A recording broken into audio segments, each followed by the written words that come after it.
मित्रांनो, तुमच्या मिरचीच्या शेतात सगळं व्यवस्थित चालू असताना अचानक पानं वाकायला लागतात, चुरगाळल्यासारखी होतात. पानांवर चांदीसारखी रंग दिसतो आणि फुलं गळायला लागतात. असं होतंय का? जर होय, तर सावधान. कारण हा साधा प्रॉब्लेम नाही. हा आहे थ्रिप्सचा सायलेंट अटॅक, जो दिसायला लहान पण नुकसान खूप मोठं करतो. अनेक शेतकरी सुरुवातीला याकडे दुर्लक्ष करतात आणि जेव्हा लक्षात येतं, तेव्हा खूप उशीर झालेला असतो. जर योग्य वेळी कंट्रोल नाही केलं, तर पुढच्या काही दिवसात प्रोडक्शन 40 ते 50% पर्यंत घटू शकतं. तसंच व्हायरस येण्याचा धोका देखील वाढतो. म्हणूनच हा व्हिडिओ शेवटपर्यंत नक्की पहा. कारण मी तुम्हाला सांगणार आहे टॉप 3 सायंटिफिकली प्रूव्हन स्प्रेज, जे वापरून तुम्ही थ्रिप्सवर फुल कंट्रोल मिळवू शकता.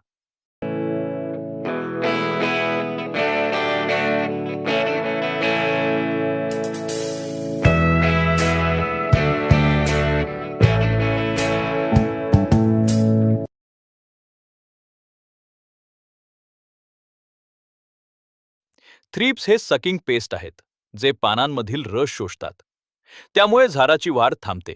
यामुळे फुलं गळतात, फळं लहान राहतात आणि पिकाची ओव्हरऑल क्वालिटी खूप खराब होते.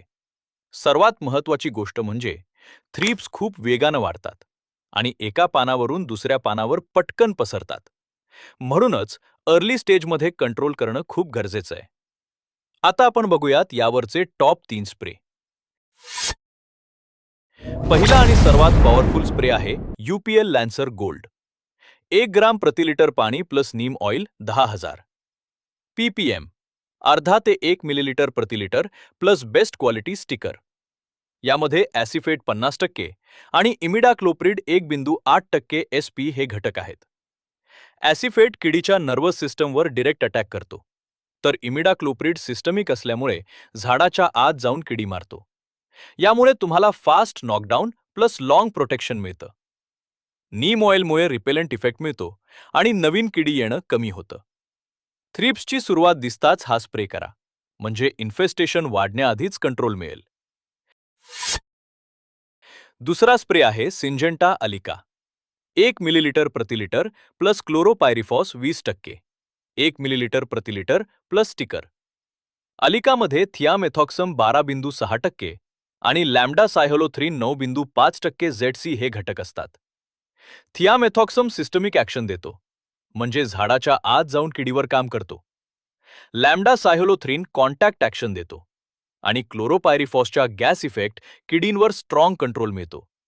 त्यामुळे हा spray inside plus outside plus long duration protection देतो. हा स्प्रे पहिल्या स्प्रेनंतर 7 ते 10 दिवसांनी वापरला तर रेझिस्टन्स डेव्हलप होत नाही आणि कंट्रोल कायम राहतो. आत्तापर्यंतचा व्हिडिओ आवडला असल्यास व्हिडिओला लाईक करा आणि चॅनलला सबस्क्राईब करा. तिसरा आणि शेवटचा स्प्रे आहे सिंजेंटा सिमोदिस. 80 मिलीलिटरमध्ये 200 लिटर पाणी प्लस नीम ऑइल 10,000 ppm, अर्धा ते 1 मिलीलिटर प्रति लिटर. यामध्ये आयसोसायक्लोसेराम 9.2% प्लस आयसोसायक्लोसेराम 10% DC हा घटक आहे, जो एक ॲडव्हान्स्ड मॉलिक्यूल आहे. हे किडीच्या फीडिंगला थांबवतं, पॅरालिसिस देतं आणि एक ते ॲडल्ट सर्व स्टेजेसवर काम करतं. नीम ऑइलमुळे रिइन्फेस्टेशन कमी होतं आणि क्रॉप जास्त सुरक्षित राहतो. हा स्प्रे शेवटच्या रोटेशनमध्ये वापरल्यास तुम्हाला कंप्लीट कंट्रोल मिळतो. स्प्रे करताना पानांच्या खालच्या बाजूला कव्हरेज मिळणं खूप महत्त्वाचं आहे, कारण थ्रिप्स तिथेच जास्त लपतात. फवारणीमध्ये 5 ते 7 दिवसांचा गॅप ठेवा आणि स्प्रेज रोटेट करा.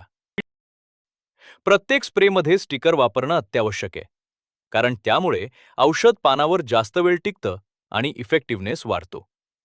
मित्रांनो, जर तुम्ही हे 3 स्प्रेज योग्य सिक्वेन्स, योग्य वेळ आणि योग्य डोजमध्ये वापरले, तर मिरचीतील थ्रिप्सवर 100% कंट्रोल मिळवणं शक्य आहे आणि उत्पादनामध्ये मोठी वाढ दिसेल. योग्य मॅनेजमेंट केलं तर तुमचं पीक अधिक मजबूत, हेल्दी आणि प्रॉफिटेबल बनू शकतं.